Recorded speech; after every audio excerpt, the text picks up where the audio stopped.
napapanood ko po kayo. Saan? Sa YouTube po. Sa YouTube? Sa Pinapilay. Oh, yeah. Pakita ko po kasi yung sa menu. Ah. So, paano hindi nila ako sumunod? Nagutom ako.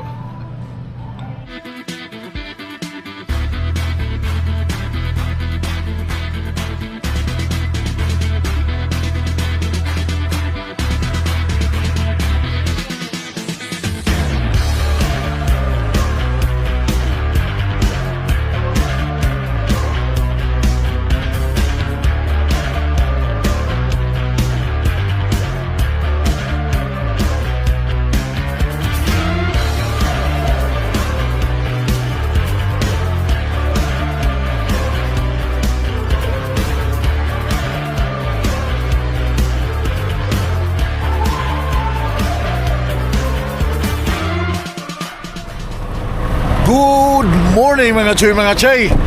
Good morning internet, good morning viewers, good morning Saskatoon. Dito na ako sa yard ng Q-Line. Sa wakas mahuhugasan na rin tong truck na to. So wala na akong vlog na ginawa doon sa pag-alis namin. Meron akong ginawa, pero alam nyo, tinatamad na akong mag-edit kasi bumabawi ako ng pahinga. So galing doon sa yard ng Q-Line sa Atchison, hindi ko nakuha yung aking trailer kasi hindi pa na-unload yung load na nakalagay sa aking RGN. Tapos sinabi ko sa opisina, i-hook up ko na lang, then ako na mag-deliver papunta kung saan man i-deliver. But ang problema, walang crane na available kasi more than 40,000 pounds kailangan crane yung pipick up.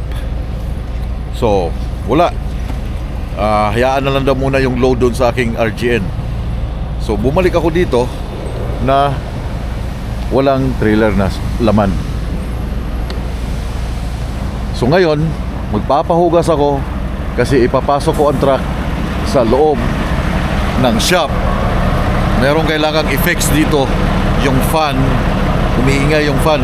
So delikado siya, baka darating yung time na bibigay yung fan, mawawalan ako ng heater, which is good na rin na tumigil kami sa ice road dahil baka bibigay siya eh.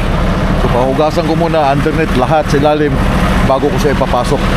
Ako dun sa loob confirm na pahugasan ng truck. Ang temperature ngayon ay negative 15, a little bit colder, but unlike dun sa Yellowknife, malamig talaga. So kita nyo, puro ice. Ang ilalim nito, ang daming ice. Tapos hindi ko wala naman, sobrang tigas pati dito. Lupad lagi. Papahugasan ko rin ng ilalim. Then ito, nagka-damage to, naputol yung tornilyo dito. Ito, putol ang tornilyo doon sa tagtag. So kaya ito bumubuka siya dahil hindi na siya naglalak dito sa ilalim. Kaya so papagawa ko rin to. But the good thing is walang breakdown. Okay, walang breakdown na nangyari. Walang big storm na nangyari along the way sa aming ginawang ice road. Hindi na breakdown sa Bordogol. Well, 4 trips is okay, not bad, pero malamig eh. Ibig sabihin, kaya niya yung weather na negative 40, negative 50. Kaya niya yung weather doon sa Yellowknife. Pero, well, hindi natin masabi, no? Ito, may basag din ako doon sa kabila. Ito, pinalitan na eh. Basag siya eh.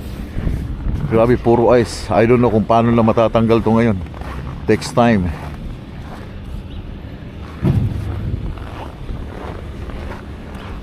Ito, basag. Okay. So papacheck ko siya lahat bago ako babalik ulit ng Amerika na biyahe. But before that, bago babalik sa Amerika, papahinga muna ako. Yun ang ice. Oh, puro ice.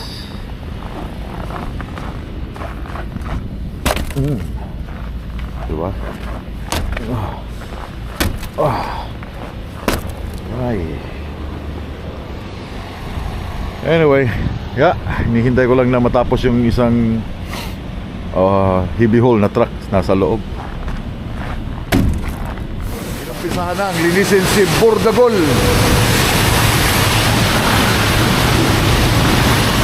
Yeah.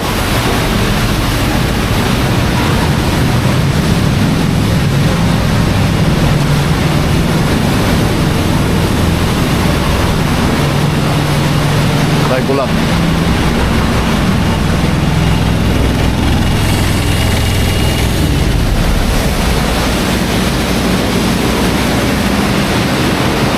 Tagal-tagal to dahil sobrang dumi, sobrang tigas ng kanyang mga kasukasuhan. Ay, thank you Lord.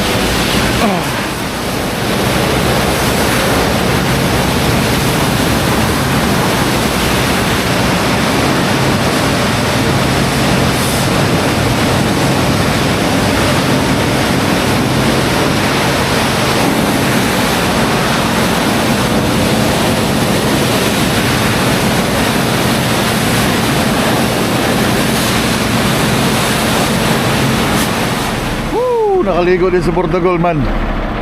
Lamig. Nag-i-snow pa pero pinaliguan ko na dahil para matanggal yung mga ice sa gilid.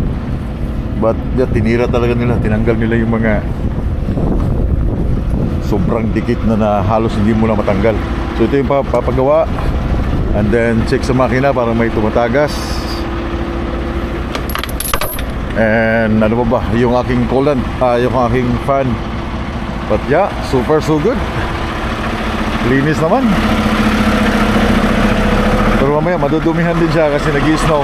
Pero bukas pa ako babalik. Magdadrive pabalik ng Manitoba. Tapos na nilang magawa yung truck.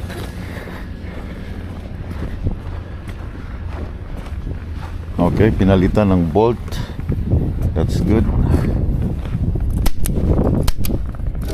Okay. Kasi ito yung natanggal eh. Then nagtunaw. Yeah, kakatagtag dun sa biyahe. That's nice. And ano pa ba? Yung pinagawa ko dito ay leak. Then meron pa akong isa. Yung pag i-start mo siya, yung hangin niya. I mean yung wait lang guys. Wala ko lang kape. Then kumuha ako ng bagong sprayer. Papalitan ko yung aking luma. Okay, yung bago. Ito yung sinasabi ko. Itong knob niya. May tumutunog yan. Ooh.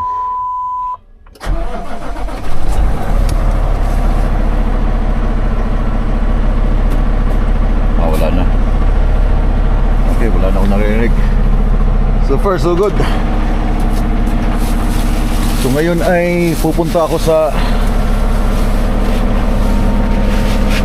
aking massage bago ako mag-hook up ng trailer.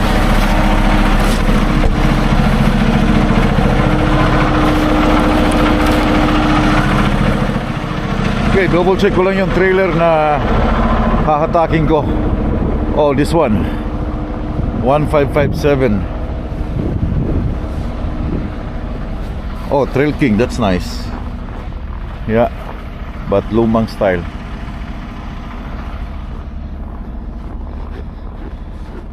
Kasi hindi ko nga nakuha yung aking trailer sa... Oh, meron siyang dugtong. Yeah, meron siyang clip. Lumang Trail King.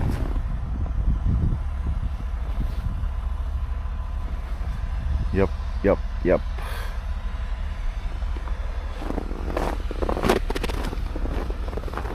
Dumi.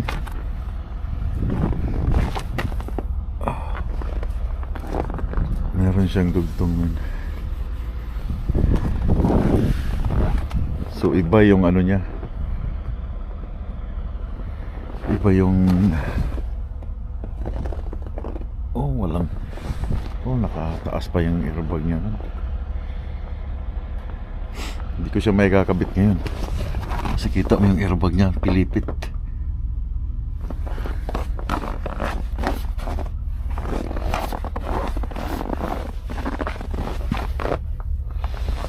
Ya, luma. Pilipit yung airbag. Yun o. Kailangan siyang iangat. Papahugasan ko. Ang pangit niya dahil hindi siya pwedeng lagyan dito sa gitna. Close.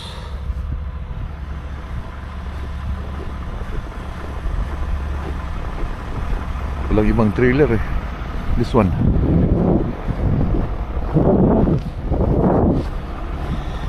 Iba din ang style nito.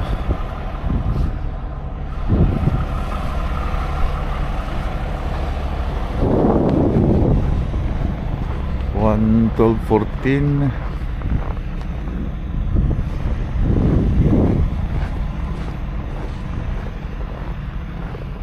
Ito kay GP for sure. Ito yung sa kanya kasi may mga bagong ano board.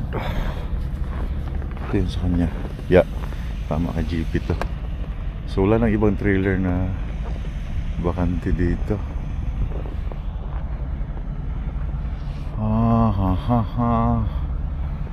So ngayon magpapamasahe pa ako. Hindi ko alam kung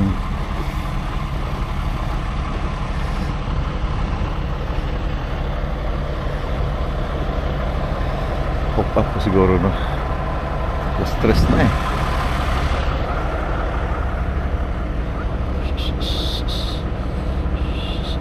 Bukas na lang. Bukas ko siya i-hook up. Pupunta muna ako sa aking massage.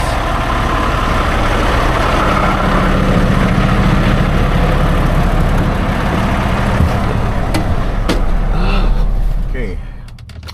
So dito na ako sa aking massage. Nakabook ako ng 4:15. Hiram sana ako ng truck, ng pickup truck. Kaso lang busy.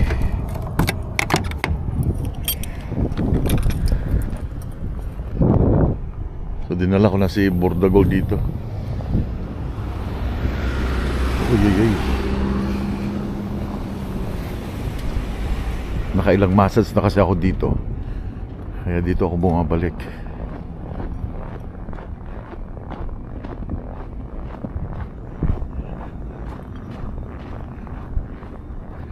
Buti na lang meron silang walk-in.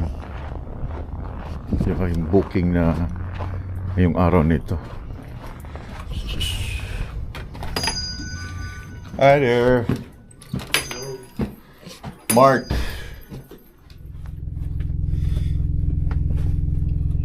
Tapos na ako magmasahe.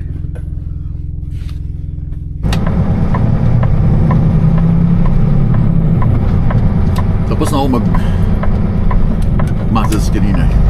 Ngayon, 45 minutes. Hindi ako satisfied sa massage. Parang sayang lang yung binayad or yung kaltas sa insurance. Hindi naman ako satisfied sa ginawa. Parang dito lang siya lahat nakafocus sa likod, wala sa paa. Anyway, sige lang. Insurance naman siya eh. So, wala pa akong almusal, wala pa akong tanghalian. Ngayon, maghahapunan na rin ako. Meron ako nakita isang restaurant dito. Pilipino. Gusto kong humigop ng sabaw. Gusto kong kumain ng lechon kung meron sila. Basta nagugutom ako. Then, since nag-start kami nung ice sa taas, never ako nakakain ng never pa ako nagluto ng kanin na Filipino style. Merong kanin doon but Canadian style. I don't know if pwedeng pumasok yung truck dito.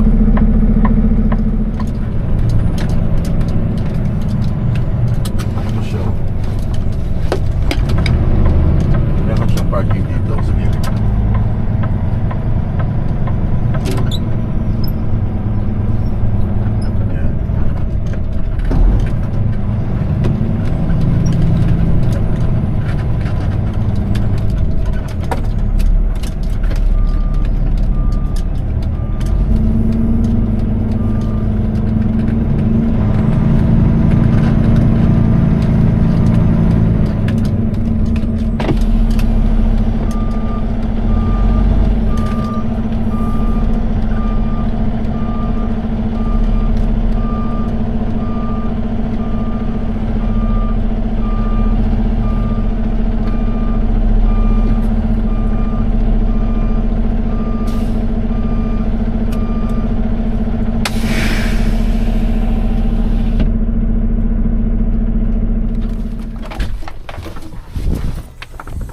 Ko, nilabas ko na yung aking truck sa lagpas.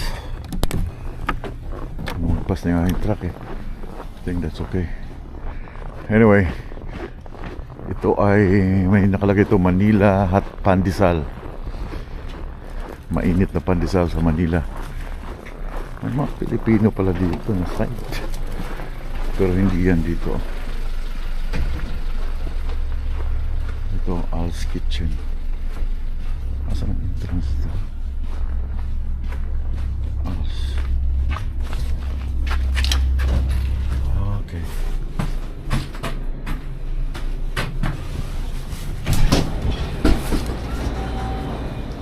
Ginataang laing mo. Sininyang manok, fried tilapia, pork machado, lechon kawali. Pwede bang mag-dine in? Opo, pwede po. Yeah. Lodger ko. Lechon... Lechon belly. Lechon belly, okay. May kasama na bang...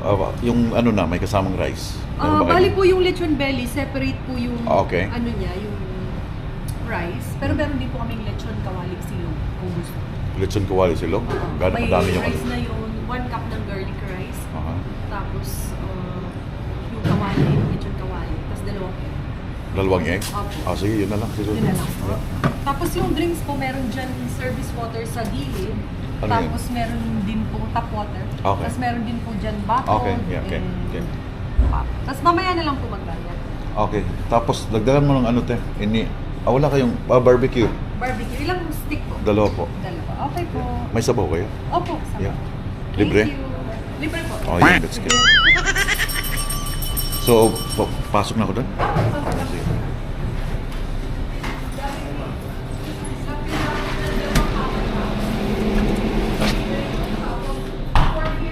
Okay, ito pala yung ano nila. Ito ang kanilang bar. Not bad.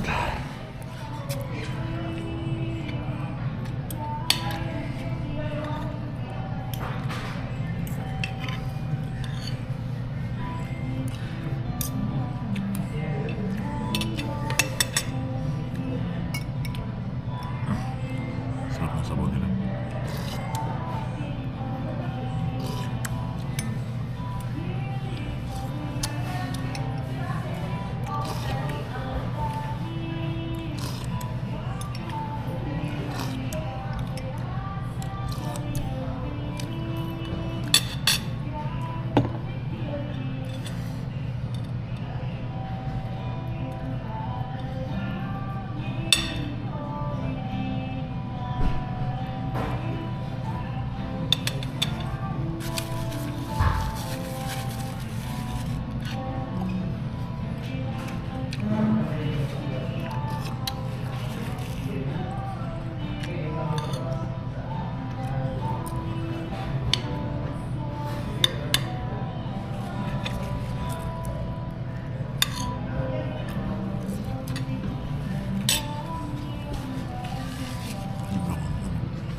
Lechon kawali.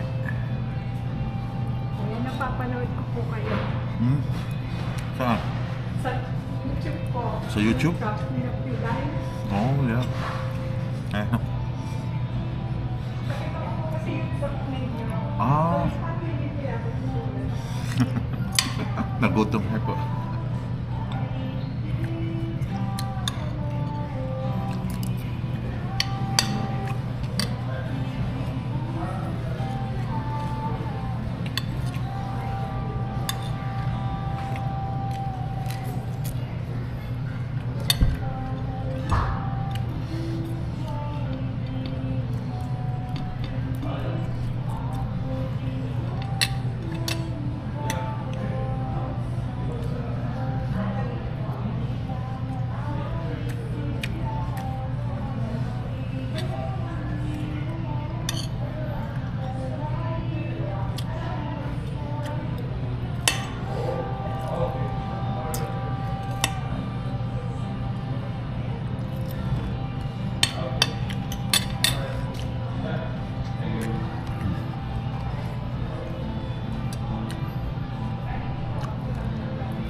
hindi kami natuloy ng Filipino food doon sa Yellowknife.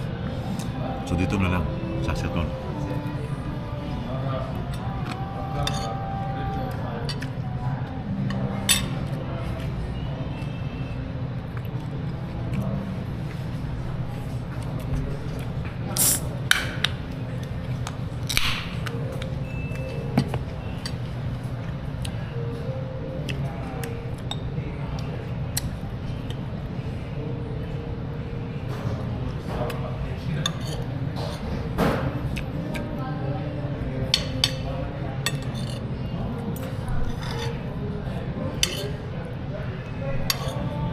Bitin sa kanin, man.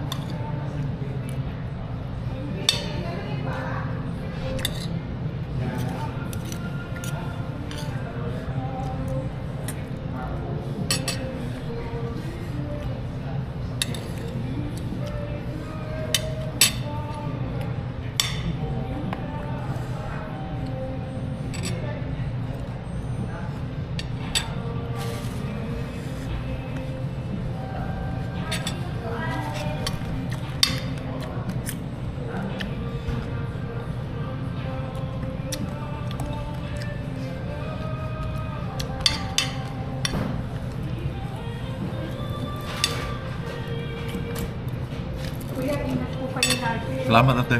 Ingat po. Nanonood daw si ate sa amin sa YouTube.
Ito na yung hapunan ko.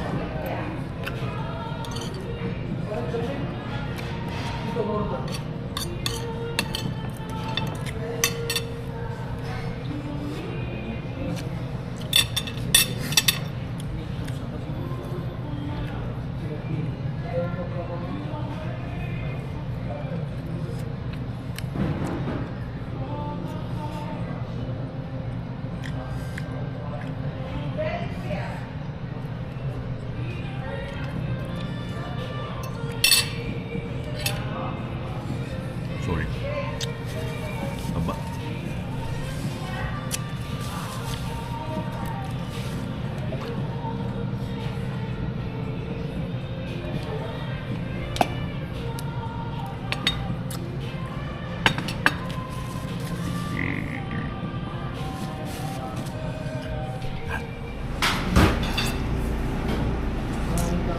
Pagkatapos ng concert ng Robinson. Doon kami pupunta eh. Magkano sa akin? 7 lang po kayo, kuya eh. Ha? Hanggang 7 lang. Barbecue. Dalawang barbecue. Friday, Saturday lang kami hanggang Hanggang alas ano. 3. Sa sulok. Yeah. Isang 7-up. Yeah.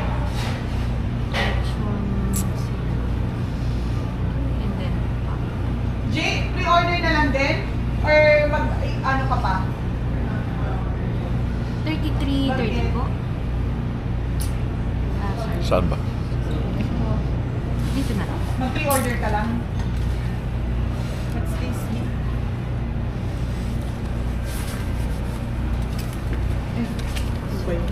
Dalawang sisilog. Ayun ni Jersey po. Yeah. Salamat. Ito, Gio. One tapsi, tatlong pork chop silog. Thank you. Thank you. Bali, dalawang tapsi, isang coffee. Pork chop,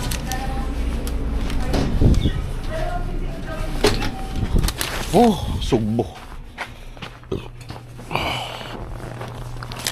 So yung binayaran ko $33 for what? Litson silog. Dalawang barbecue is $5 each. $10. Litson silog, isang can pop. Okay. Not bad. Anyway, magdagol nakarating dito.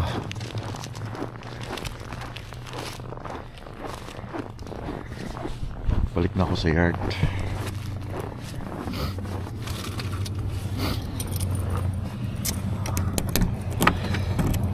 Guys, atat na akong umuwi.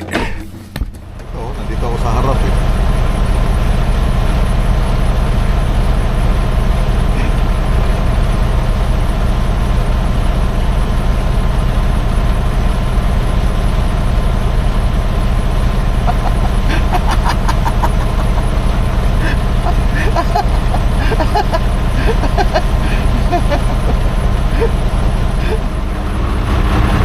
Wapo yung Western Star niya. Boss, kamusta? Welcome back to the real world of land. Evans ka, lipset naman yung jacket mo. Kanina nga, tama yung driver nito. Yung isa. Ah. Ano yun? Oh, Sabi niya, where did you buy that jacket? Sabi ko, I bought this one in, ano tawag dito, yung Banyo Village. eh. Sa Balyo Village yan? Lipset. Oo nga pala, lipset pala yan. Yeah. Akala mo, nasa ice road kami yan, no? Oo. Kasi huling panood ko sa inyo yung kumain kayo eh. Ba't wala kang load? Bigyan kita ng load doon. Sa yard. Inaanohan na lang ng snow yung aking ano. I-strap mo. Kaya nga, bukas i-start ko pa yung Yeah, i-strap mo yung snow. Sayang. Hindi niya alam, guys. Dito na ako sa harap niya, oh. Surprise ako ni Bossing talaga. Hindi ko alam na nandito ka eh. Oo, ano ko ma? Galing ko ba, ha? Tapos anong diniliver mo dito? Yung mga Jimson Macri. Tapos ang mga semento. Yan, wala silang makuha ang load. Tapos ang mga doon, pabalik. Q-line, ba't hindi sila naman sa Q-line? Ha? May pabili ka sa mga Q-line, ha? Yung Kaya nga lang, tawag sa akin yung tropang taga-Saksel. Kanya, may dalay ka kaming ballard ngayon, 5 kami. Yeah, Hindi, dami. may nasa lubong silang ganito rin, nakala niya ako yun. Ba't hindi sila kumuha doon? Dami doon, no, sa yard? Ewan kung hindi, baka hindi magkakonekta yung Evans at saka yung Yun lang. kung meron yun, sayang. Dami doon, ang dami naming load. Ang dami naming load. Pati sa Chison, ang dami. Pati ngayon dyan, ang daming load. Kaya na, ang daming nag-load ng mga third party. Ha? Kumain na ako. Kaya nga, hindi ko nga alam na nandito ka. Dapat na sama kita doon sa kumain eh. Kasi pagkatapos ko magpahilot, kumain ako. Dito lang ako sa truck hindi naman ako palaalo. Eh dito, mamaya, babalik ako doon ngayon. Hook up yung RGN and then pahugasan ko pa kasi baka may mga sira. And then doon na rin ako matutulog. Tagol, alagang-alaga. Wala. Hindi, pinahugasan ko kanina dahil sobrang dumi eh. Palit ka pa ng whistle niyan.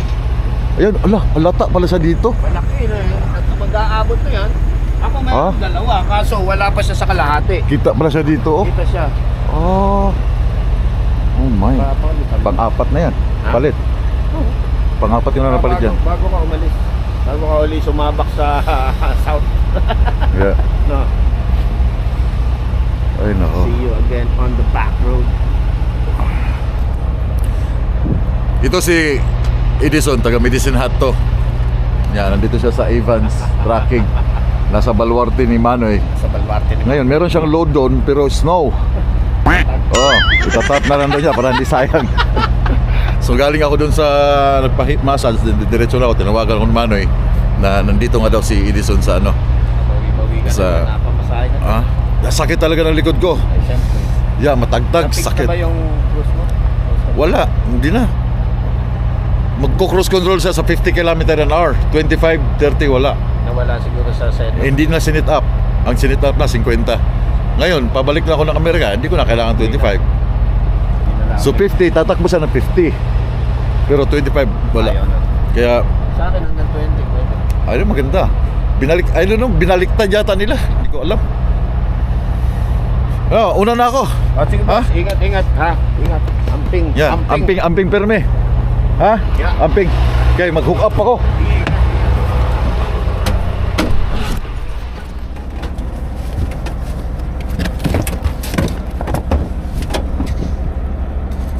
Hindi lang ako sure kung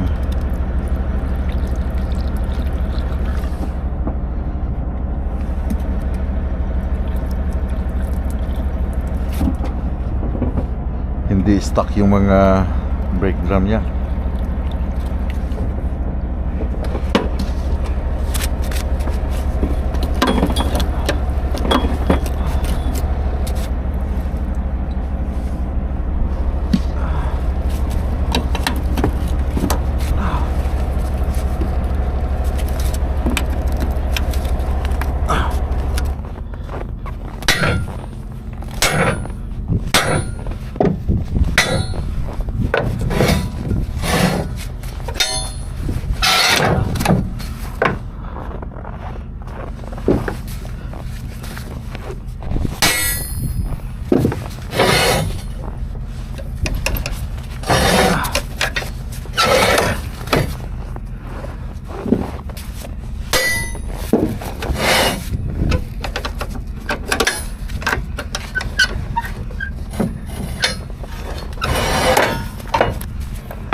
Wala siyang adjustable sa hangin. Wala siyang adjustable ng hangin na pwedeng mag-left. Lumang style nga.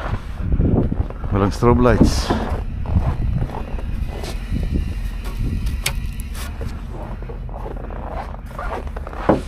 Oh, yeah, walang strobe lights. Ito.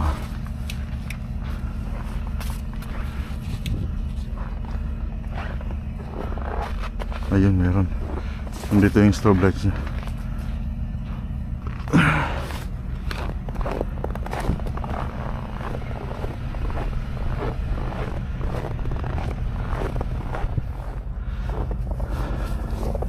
Ngayon, dahil hindi ko alam kung umiikot ang gulong,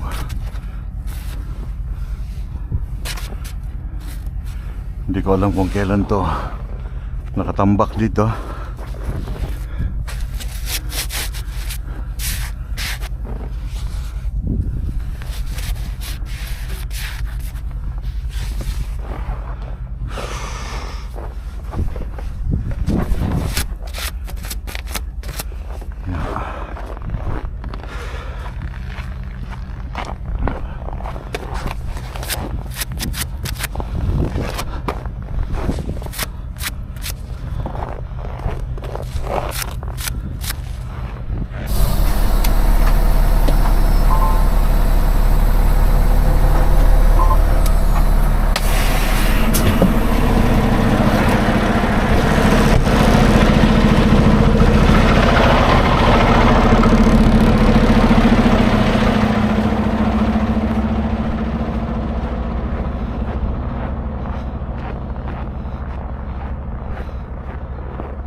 Okay, umikot. Umikot. Umikot.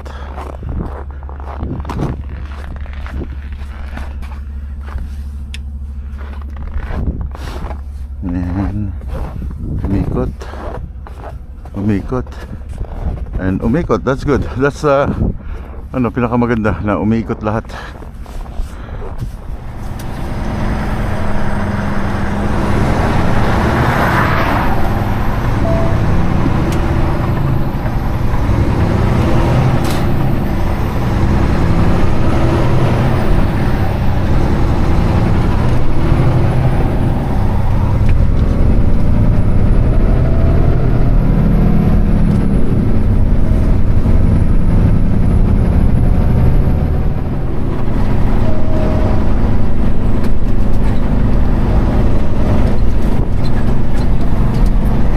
wala nang mga opisina. Pero I think bukas pa rin yata to. Bukas pa to. Truck RV wash.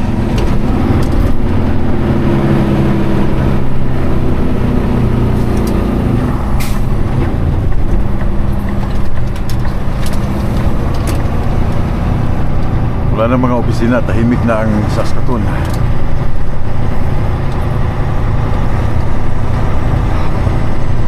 May tao pa.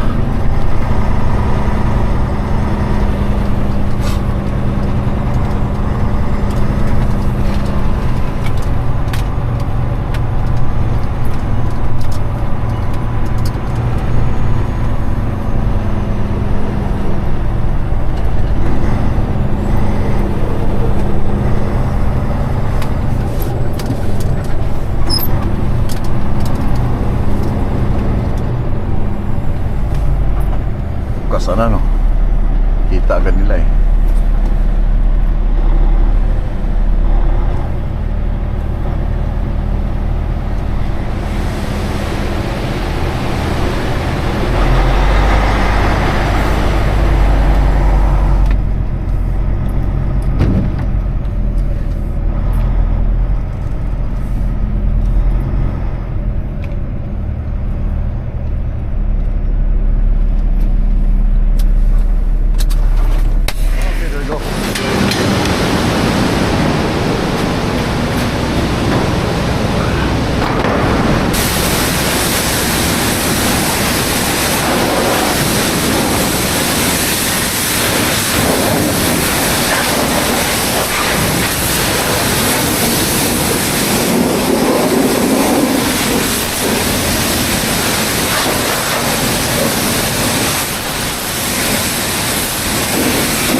ako magpapahinga.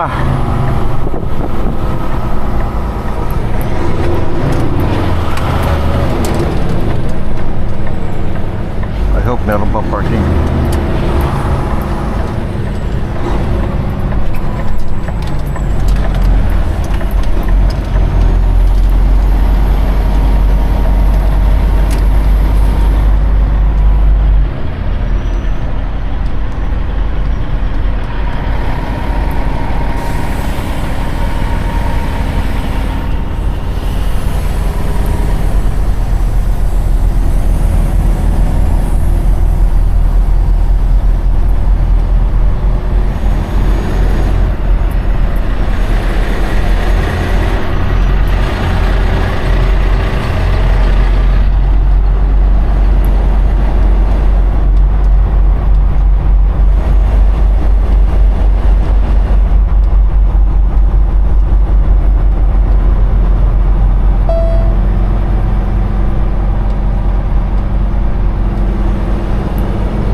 Dito na ako nagpalipas ng gabi sa Saskatoon sa may Petropass after kasi yung hugasan doon ng truck ay nandito lang, malapit lang. So ang take off ko bukas ay around umaga na. Meron akong 9 hours na drive papuntang sa Winnipeg, and then si GP nakauwi na sa kanilang bahay nung the last day. So nakita ninyo sa last video ko, yung video ko nagpalipad ako ng drone sa Mackenzie River.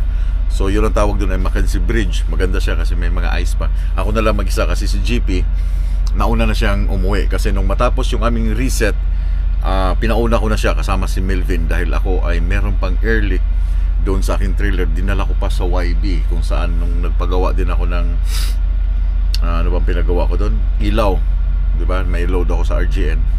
Nagpagawa ako ng ilaw doon. So pumunta pa ako doon kaya hindi na kami nagkita ni GP nung umalis kami ng Yellowknife. Dapat siya sanang magpipirma nung aking last yung aking sweater na pinapirmahan ko na Ice Road na sweater. Siya dapat yung pipirma, pati si Melvin the last time kasi yun ay napirmahan ng security, napirmahan ng YK, napirmahan ng Lockhart, napirmahan ng Divic, and nakalimutan ko lang yung Lupin. Hindi ko na papirmahan sa Lupin yung aking sweater. And yeah, next time na lang makita ko si GP, papirmahan ko sa kanya yung sweater ko. And maraming salamat sa mga bumili ng merch ng Pinoy Trucker. And shout out sa Dima Phyllis family na nag-purchase ng tawag dito merch ng Ice Road Trucker, yung magkapatid Dima Phyllis Brothers. Shout out sa inyo, maraming salamat. And shout out din sa Pascual family dyan sa North Carolina, and shoutout kay Madam Cherry at saka kay Baypuloy. Si Madam Cherry sinuot pa talaga yung t-shirt doon sa Las Vegas, nandyan sa screen ninyo. And shoutout kay Kuya Lak na nag-purchase din ng merch, nandyan sa harap. And then si Crispin, pina-customize naman yan ni Crispin sa kanya, puti, and then yung design ng tawag dito, design ng Ice Road tracker. At saka si Kuya dyan sa Winnipeg, nakalimutan ko lang pangalan mo, Kuya, yung nagbigay sa akin ng sa Highlander, yung na-meet ko. Pasensya na, pero nandyan ang kanyang picture. Alam ko nanonood si Kuya. Maraming salamat. Pero sa kanya, kinustomize niya, meron siyang zipper, then may ice roll dito, then may ice roll sa likod. Alam ko meron pa rin yung mga nag-order ng sweater. Kung gusto nyo i-send sa akin yung mga pictures nyo para ma-flex ko kayo dito sa channel kung gusto ninyo. And then kung yung mga wala pang order ng merch ng Pinoy Tracker, pwede pa naman makahabol kayo ng merch. And then again, ilalagay ko, sasabihin naman, hindi mo naman ilagay yung description, yung link. Ilalagay ko yung link dyan sa description. Yung gusto pang humabol, na gusto pang bumili ng Ice Road 2026 sa Northwest Territory. Okay, daghan kayong salamat. And in a few hours bukas, excited na rin ako umuwi sa Winnipeg. Nakapagpahinga na sila. Ako gusto ko nang magpahinga, but meron pang 9 hours. And shout out kay Manoy dito sa Saskatoon. Hindi na kami nagkita ni Manoy kasi nandito ako sa Saskatoon pero nasa biyahe siya. Maybe next time. So hindi na kami nagkita. Alam kong nire-request nyo rin si Ken na makasama ko dito sa vlog. Daghang kayong salamat, guys, sa inyong comments, sa inyong suporta. Nagustuhan ninyo yung mga drone shots na ginagawa ko. Parang ang hirap isipin kung paano ko ginagawa yung mga pagpapalipad ng drone, no? Lalo na dun sa tulay ng taas niya. But akin na lang yun, sekreto ko na lang yun para hindi nagaya ng iba. Anyway, daghang kayong salamat, and I'll see you guys on my next video dito na sa Winnipeg. Magkita ta sa Winnipeg kay ugma naan ako dito sa balay, kauban ang akong pamilya. Have a good night.